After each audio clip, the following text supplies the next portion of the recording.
আসসালামু আলাইকুম। Advanced learning একাডেমির পক্ষ থেকে সবাইকে জানাই অনেক অনেক শুভেচ্ছা ও অভিনন্দন। সুপ্রিয় সপ্তম শ্রেণীর শিক্ষার্থীরা, আজ সমাধান করব তোমাদের গণিত বইয়ের অনুশীলনী ৭.২ অর্থাৎ সরল সমীকরণ। এই অধ্যায়ের অঙ্ক নং ১৩, ১৪ এবং ১৫।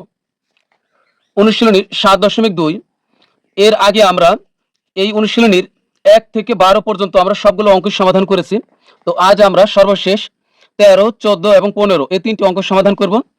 ১৩ নং প্রশ্ন, একটি ক্রিকেট খেলায় ইমন ও সুমনের মোট রান সংখ্যা ৫৮। ইমনের রান সংখ্যা সুমনের রান সংখ্যার দ্বিগুণের চেয়ে ৫ রান কম।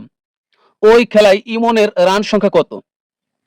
তো এখানে প্রশ্নে বলা হয়েছে যে একটি ক্রিকেট খেলায় ইমন ও সুমনের মোট রান সংখ্যা অর্থাৎ দুজনের রান একসাথে যোগ করলে ৫৮ হয়। আর ইমনের রান সংখ্যা সুমনের রান সংখ্যার দ্বিগুণের চেয়ে ৫ রান কম। তো এই ধরনের অঙ্ক আমরা কোথায় থেকে শুরু করব?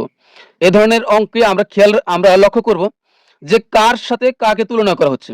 এখানে দেখো, ইমনের রান সংখ্যা সুমনের রান সংখ্যার দ্বিগুণের চেয়ে ৫ রান কম, অর্থাৎ ইমনের রান সংখ্যা সুমনের রান সংখ্যার সাথে তুলনা করা হচ্ছে। এই ধরনের অঙ্কে আমরা প্রধানত যার সাথে তুলনা করা হবে তারটা প্রথমে লিখব। যেহেতু সুমনের রানের সাথে তুলনা করা হচ্ছে, তাই সুমনের রানটিকে আমরা প্রথমে লিখব। তা আমরা একটি চলক ধরে নিব, ইংরেজি অক্ষর। মনে করি সুমনের রান সংখ্যা এক্স। কি লিখবো আমরা? মনে করি সুমনের রান সংখ্যা এক্স। ১৩ নং প্রশ্ন, মনে করি সুমনের রান সংখ্যা এক্স। মনে করি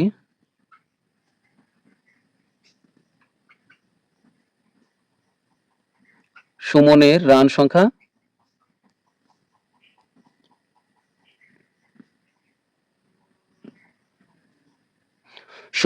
সংখ্যা এক্স। সুতরাং তাহলে ইমনের রান সংখ্যা কত হবে? সুতরাং ইমনের রান সংখ্যা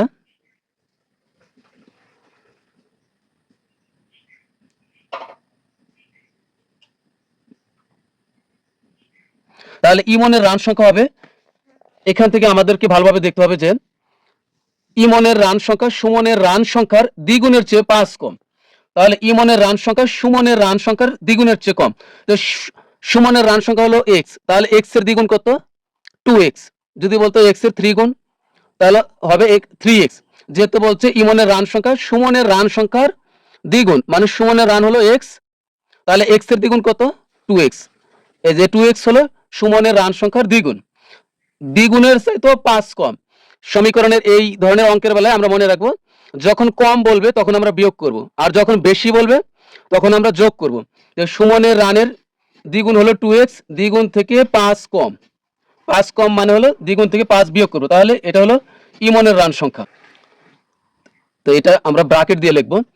তো তুমি চাইলে এখানে সমান দিয়েও লিখতে পারো, এখানে সমান দিতে পারো, আবার না দিলেও সমস্যা নেই। তো এখন দেখো বলছে কি, এখন বলছে দেখো যে দুইজনের মোট রান সংখ্যা হলো ৫৮। তাহলে মোট মানে কি, এদেরকে আমরা যোগ করবো দুজনের রান। এই যে এটা হলো সুমনের রান আর এটা হলো ইমনের রান, দুইজনের রান যোগ করবো। তাহলে লেখো প্রশ্ন মতে বা শর্ত মতে, যে কোনো একটি লিখলেই হবে। তো প্রশ্ন মতে এক্স প্লাস হলো 2x মাইনাস হলো 5 একসাথে, এই যে ইমনের রান সুমনের রান যোগ ইমনের রান একসাথে কত হবে? ৫৮। তো এরপরের লাইনগুলো আমরা অবশ্যই বা দিয়ে করব। কেন বা দিব? একটি লাইনে একবারই সমান চিহ্ন দেওয়া যাবে, পরের লাইনগুলোতে শুরুতে আর সমান চিহ্ন দেওয়া যাবে না, কারণ এক লাইনে দুইবার করে সমান চিহ্ন দেওয়া যায় না। তো এক্স এর এক্স, এই প্লাস দ্বারা 2x কে গুণ করলে হবে প্লাস 2x, এই প্লাস দ্বারা এই মাইনাস কে গুণ করলে হবে প্লাস, মাইনাস হবে মাইনাস, আর 5 এর 5 সমান হলো ৫৮। তুমি যদি চাও যে এই লাইনটা তুমি করবে না, প্রশ্নমতি দিয়ে সরাসরি এখান থেকে শুরু করবে, x প্লাস 2x মাইনাস 5 সমান হলো 58, অর্থাৎ এই x লিখবে, পরে প্লাস দিয়ে 2x মাইনাস 5 যদি লিখে এই লাইন করো তাও হবে, এই লাইন না করলেও হবে, সমস্যা নেই, আবার করলেও ভালো। তো বা x আর 2x যোগ করলে হবে 3x। এখন এই বাম দিকে আমরা কোনো এই সমানের বাম দিকে আমরা কোনো সংখ্যা রাখবো না। তো -5 ওই পাশে পাঠাইলে হবে +5। তো ওই সমানের ওই পাশে কি আছে? 58। তো -5 আমরা সমান ওই পাশে পাঠাই দিলে হয়ে যাবে কি? +5। এর আগের অঙ্কগুলোতে আমরা করেছি সমানের এক পাশ থেকে অপর পাশে সংখ্যা গেলে চিহ্নের পরিবর্তন হয়, অর্থাৎ মাইনাসের সংখ্যা সমানের ওই পাশে গেলে প্লাস হবে, আর গুণের সংখ্যা ওই পাশে গেলে ভাগ হবে, আর মাইনাসের কোন সংখ্যা ওই পাশে গেলে প্লাস, প্লাসের কোন সংখ্যা ওই পাশে গেলে মাইনাস। যেহেতু -5 আমরা ওই পাশে নিয়েছি তাহলে +5 হবে, তো বা এখানে 3x আর 8 5 13 তাহলে হবে কত 63, 58 আর 5 যোগ করলে 63, তো বা x রেখে দিলাম, 3x এর সাথে গুণ অবস্থা আছে, তো গুণের কোনো কিছু সমান ওই পাশে গেলে ভাগ হবে, অর্থাৎ নিচে চলে যাবে, তো এই পাশে আছে কত 63 আর 3 নিচে চলে যাবে, নিচে যাওয়া মানে ভাগ, এই যে এটা ভাগ চিহ্ন, তো বা এখন আর বাদ দেওয়ার দরকার, সুতরাং 3 দ্বারা 63 কে ভাগ করলে কত হবে 21, সুতরাং x সমান হবে 21। তুমি চাইলে এভাবে 3 দ্বারা 63 কে কাটলে 21 হবে, এটা কাটতে পারো, অথবা ভাগ করে শুধু ভাগ নামাইলে হবে। তো x এর মান পেলাম হলো 21, তো x আমরা কার মান ধরেছিলাম, x ধরেছিলাম হলো সুমনের রান, তো আমাদের কিন্তু সুমনের রান এটা আমাদের উত্তর না, আমাদের দরকার হচ্ছে ইমনের রান সংখ্যা, ওই খেলায় ইমনের রান সংখ্যা কত, তাহলে আমরা কিন্তু সুমনের রান পেয়েছি। তো এখন লিখবো সুতরাং ইমনের রান সংখ্যা, ইমনের রান সংখ্যা, ইমনের রান সংখ্যা আমরা কত ধরেছিলাম, এ 2x - 5, তো এটাই লিখবো আমরা, রান সংখ্যা সমান 2x - 5, তো এখানে এ 2 এর 2 এর সাথে কিন্তু x গুণ আকারে আছে, অর্থাৎ 2 এর সাথে x গুণ অবস্থায় আছে, তাহলে আমরা গুণ দিলাম, x এর মান কত পেয়েছি 21 পেয়েছি, তো হলো 21 আর বিয়োগ হলো 5, তো 21 দুগুণ হবে 42 বিয়োগ হবে 5, তো 42 থেকে 5 বিয়োগ করলে হবে 37, না সুমনের রান সংখ্যা কত, x সমান হলো 21, তো 21 এর দ্বিগুণ কত 42, 42 এর সাথেও 5 কম হলে কত হবে 37, তাহলে ইমনের রান সংখ্যা হচ্ছে 37, তো এটাই হচ্ছে আনসার। তো এরপর আমরা 14 নং প্রশ্নটি সমাধান করব, তাহলে 13 নং প্রশ্নটি সম্পূর্ণ একবার দেখো।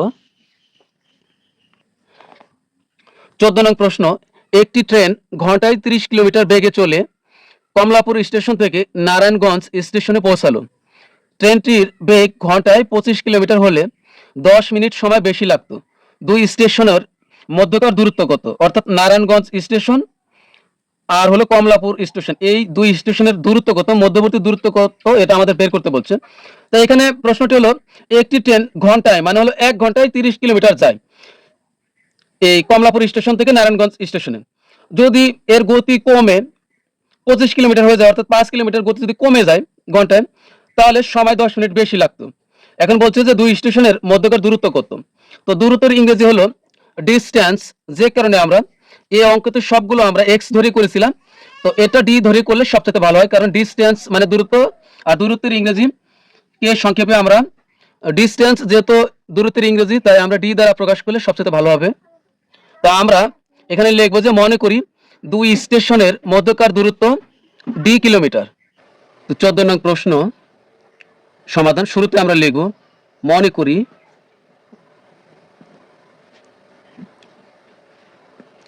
দুই স্টেশনের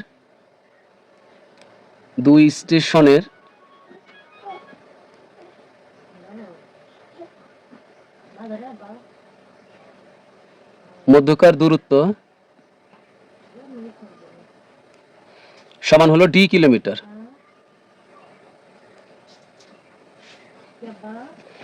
এখন এখানে একটি ব্যাপার লক্ষ্য করো, দেখো যে এই ঘন্টায় 30 কিলোমিটার, এখানে আছে ঘন্টায় 25 কিলোমিটার, কিন্তু এখানে আছে 10 মিনিট, তার মানে এখানেও ঘন্টা এখানেও ঘন্টা, আর এটা হলো মিনিট, তাহলে এই মিনিটকে আমরা ঘন্টায় পরিবর্তন করব।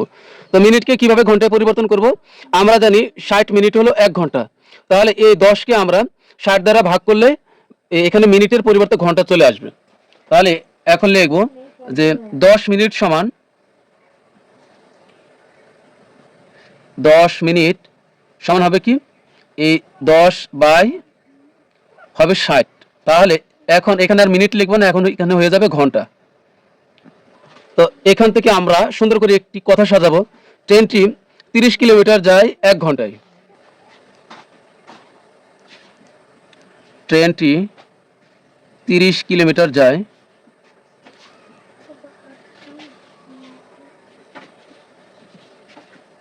হলো 1 ঘন্টায়, ঘন্টায় মানে হলো 1 ঘন্টায়, 1 ঘন্টায়, সুতরাং ট্রেনটি 1 কিলোমিটার যায়, তাহলে এই উপরে হবে এই 1 আর নিচে হবে এই 30 এত ঘন্টায়। সুতরাং ট্রেনটি এই ডি কিলোমিটার, এটা আমরা দুইবার লিখব, এই ডি কিলোমিটার প্রথম ধাপে লিখব, পরের ধাপে লিখব। সুতরাং ট্রেনটি ডি কিলোমিটার যায়, তো এখানে এই 1 এর সাথে এই 1/30 এটা প্রথমে লিখব, লেখার পরে এর সাথে গুণ দিয়ে ডি লিখব এত ঘন্টায়। তাহলে এখন এই 1 আর ডি গুণ করলে হবে ডি, আর 30 এর নিচে 30 হবে, আর এখন এখানে লিখব হলো ঘন্টায়। তো আবার ট্রেনটি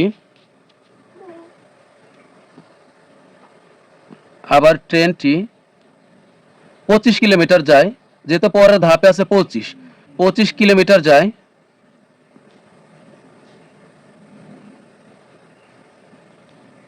যায় 1 ঘন্টায়।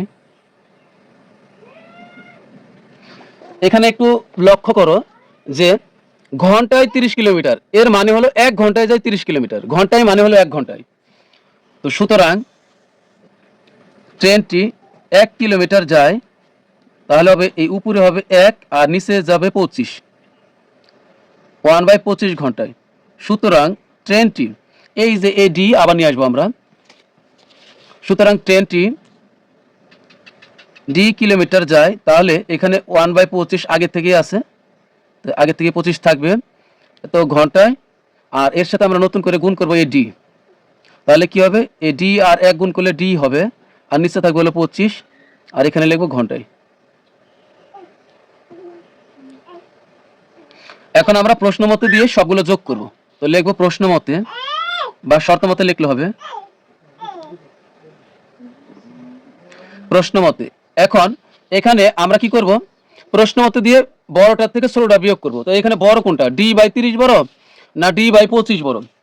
তো আমরা একটা জিনিস মনে রাখবো, এখানে দেখো আছে কি, একটা হলো d/30 আর আরেকটা আছে হলো d/25, তাহলে বড়টার থেকে ছোটটা বিয়োগ করবো দুইটা থেকে। তো উপরে যদি একই রকম হয়, মানে এটা লব আর এটা হর, লব হর, লবগুলো যদি একই রকম হয়, তাহলে নিচে যেটা বড় এটাই হবে ছোট, তার মানে এটা হবে ছোট। d/30 দেখতে মনে হচ্ছে বড়, কিন্তু এটা হলো ছোট। আর d/25 এটা হবে বড়, কারণ একটা উদাহরণের মাধ্যমে একটা উদাহরণের মাধ্যমে দেখুন, ধরো উপরে আছে হলো 50 আর নিচে আছে 10, আর এটার মনে করো যে উপরে আছে হলো 50 আর এটা নিচে আছে 25, তাহলে উপরে দুইটা কিন্তু উপরে একই সমান, তাহলে এখন কোনটা বড় হবে? দেখতে মনে হচ্ছে এটা বড়, কিন্তু তুমি কাটাকাটি করো, এই 10 দ্বারা 50কে কাটলে হবে 5, 5 10 50, আর 25 দ্বারা যদি 50কে কাটো তাহলে হবে 2, তাহলে কে বড়? এখানে 5 হলো বড় আর 2 হলো ছোট। তার মানে এই লব অর্থাৎ উপরের সংখ্যাগুলো যদি একই রকম হয়, তাহলে নিচে যেটা সংখ্যা বড় থাকবে ওটাই হবে ছোট। তার মানে এখানে হচ্ছে d/30 হলো ছোট আর d/25 হলো বড়, তাহলে বড়টা থেকে আমরা ছোটটা বিয়োগ করব, তাহলে মধ্যবর্তী দূরত্ব বের হয়ে আসবে। তাহলে এখানে হচ্ছে এই d/25 বিয়োগ হবে এই d/30 সমান হবে কত? সমান হবে এই যে 10 মিনিট আছিল, এই 10/60 এটা লিখবো আমরা, সমান হলো 10/60। তো এবার আমরা এখানে লসাগু করব, তো এখানে আমরা লসাগু করব 25 আর 30 এর লসাগু, তোমরা অন্য জায়গাতে যদি করো তাহলে হবে 150, 25 আর 30 লসাগু করলে হবে 150, তো বা এখানে লসাগু হবে 150। এখন এই লসাগুর সাথে হর সবসময় ভাগ হয়, এটা উপরেটা হলো লব নিচেটা হলো হর, তো এই 25 দ্বারা 150কে ভাগ করব, তাহলে হবে এই 6 25 হবে 150, তার মানে 25 দ্বারা 150কে ভাগ করে আমরা কত পেলাম? 6।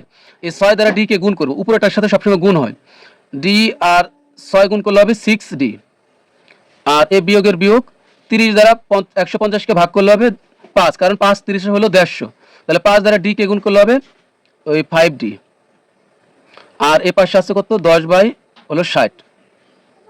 তো বা এই 6টা ডি থেকে 5টা ডি বিয়োগ করলে কয়টা ডি থাকবে? একটা ডি, ডি বাই হলো 150, আর সমান ওই পাশে আছে কত? 10/60। এবার আমরা কোনাকুনি গুণ করব, এই ডি এর সাথে 60 গুণ আর 10 এর সাথে 150 গুণ, এইভাবে গুণ করব। যেহেতু আমরা ডি এর মান বের করব, তাহলে ডি এর তে আগে গুণ করব, তাহলে ডি আর 60 গুণ করলে কত হবে? ডি গুণন হবে 60, এরপর সমান চিহ্ন দিব, দিয়ে এবার 10 আর 150 গুণ, তাহলে 10 গুণন হবে 150, তো বা ডি আর 60 গুণ করলে হবে এই 60 ডি হবে, এখানে 60 ডি হবে সমান, আর এর সাথে গুণ করবো আমরা, তাহলে হবে 1500, 10 আর 150 গুণ করলে হবে 1500,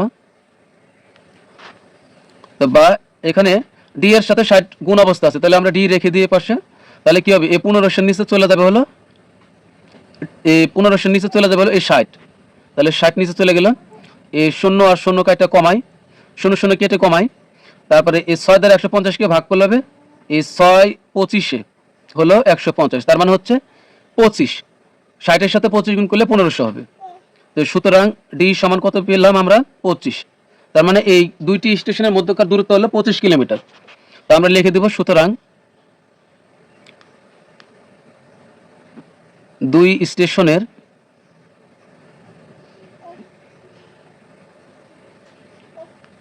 মধ্যকার দূরত্ব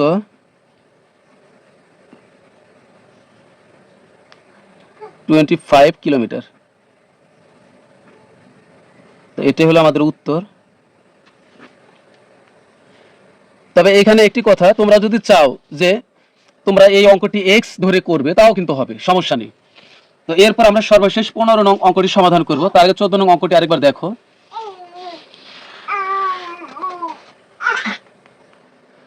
15 নং প্রশ্ন, একটি আয়তাকার জমির দৈর্ঘ্য প্রস্থের 3 গুণ এবং জমিটির পরিসীমা 40 মিটার, জমিটির দৈর্ঘ্য ও প্রস্থ নির্ণয় করো। তো আমরা সবসময় জানি যে আয়তাকার জমির প্রস্থটাই সবসময় ছোট হয়, আয়তাকার যে কোনো কিছু হোক প্রস্থ ছোট হয় আর দৈর্ঘ্যটা বড় হয়, তাহলে আমরা আগে প্রস্থকে ধরবো, প্রস্থ যা হবে দৈর্ঘ্য হবে তার 3 গুণ। আমরা প্রথমে লিখবো যে মনে করি আয়তাকার জমিটির প্রস্থ x মিটার, তাহলে দৈর্ঘ্য হবে কত, x এর 3 গুণ, মান হবে 3x মিটার। মনে করি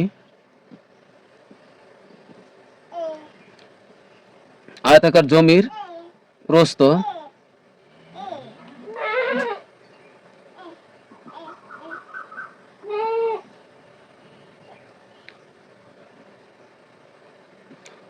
সমান x মিটার,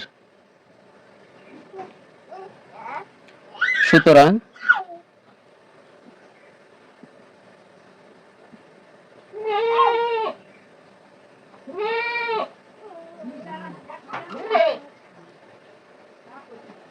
প্রস্থ যা হবে দৈর্ঘ্য হবে তার 3 গুণ, তাহলে এই আয়তাকার জমির দৈর্ঘ্য হবে কত, x গুণন হলো 3 মিটার, কারণ এই প্রস্থের 3 গুণ, x আর 3 গুণ করলে হবে 3x, কারণ সংখ্যা সবসময় আগে লিখতে হয়। এরপরে বলছে যে আয়তাকার জমিটির পরিসীমা, তো এখানে দেখো সর্বশেষ দেওয়া আছে কি, এরপর দেখো এখানে দেওয়া আছে কি জমিটির পরিসীমা 40 মিটার, তো আমরা লিখবো যে আমরা জানি আয়তাকার জমির পরিসীমা, আয়তাকার জমির পরিসীমা হলো 2 গুণন দৈর্ঘ্য যোগ প্রস্থ, তো আমরা লিখবো যে আয়তাকার জমির পরিসীমা, আমরা জানি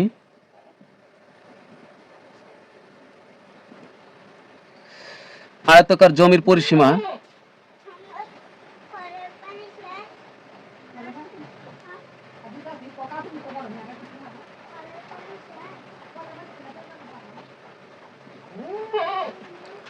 হলো 2 গুণন দৈর্ঘ্য যোগ প্রস্থ, দৈর্ঘ্য যোগ প্রস্থ, তো এখানে দেখো 2 গুণন দৈর্ঘ্য যোগ প্রস্থ, এখানে দেখো 2 এর পরে গুণ দেওয়া নাই, তো তোমরা মনে রাখবে এই ব্র্যাকেট মানে গুণ, এরপরও তোমার সন্দেহ থাকলে তুমি এখানে গুণ দিতে পারো, সমস্যা নেই, আবার না দিলেও কোনো সমস্যা নেই। তো এখানে দেখো এই 2 এর 2ই থাকলো, আর আমি গুণ দিলাম না, আর দৈর্ঘ্য কত, এখানে দেখো দৈর্ঘ্য কত দেওয়া আছে, দৈর্ঘ্য হলো এই 3x মিটার, তো এই দৈর্ঘ্য এখানে আমরা লিখবো 3x, আর প্লাস এই প্লাসের প্লাস, আর প্রস্থ হলো এই যে x মিটার, তাহলে প্রস্থ হলো x।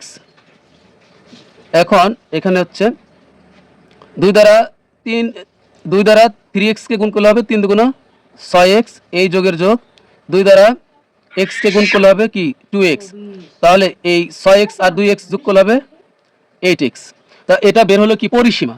তো এখন এখানে এখানে লক্ষ্য করুন, আমাদের কিন্তু আরেকটা পরিসীমা দেওয়া আছে 40 মিটার। জ্যামিতির পরিসীমা হলো এটা 40 মিটার। এখানে পেয়েছি আমরা আরেকটা পরিসীমা 8x, তার মানে হলো 8x এর মান হবে 40 মিটার। তো এখন আমরা শর্তমতে দিয়ে লিখবো এই পরিসীমা বনাম এই পরিসীমা। তো লিখবো শর্তমতে বা প্রশ্নমতে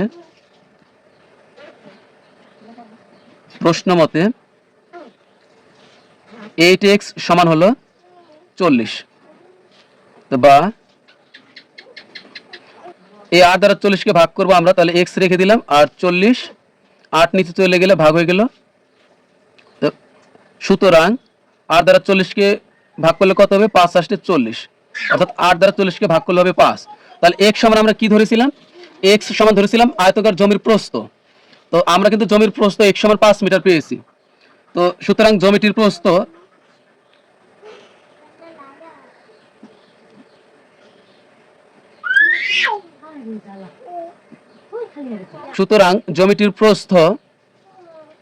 x সমান হলো কি 5 মিটার। তো এবং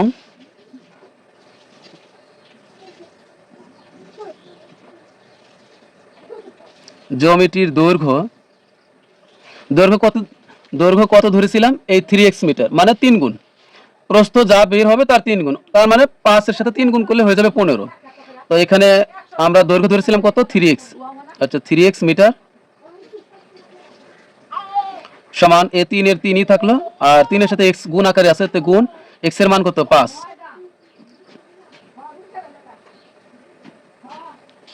তাহলে হবে 3 আর 5 গুণ করলে 3 5 15, অথবা তুমি একবারই লিখতে পারবে। সুতরাং জ্যামিতির প্রস্থ 5 মিটার এবং জ্যামিতির দৈর্ঘ্য 3 আর 5 3 5 15 মিটার। x এগুলো না লিখলেও চলবে। তো এরপরে এখন আমরা উত্তরটা লিখে দিব যে জ্যামিতির দৈর্ঘ্য নির্ণয় করতে বলছে আগে, তাহলে দৈর্ঘ্য লিখলাম। জ্যামিতির দৈর্ঘ্য 15 মিটার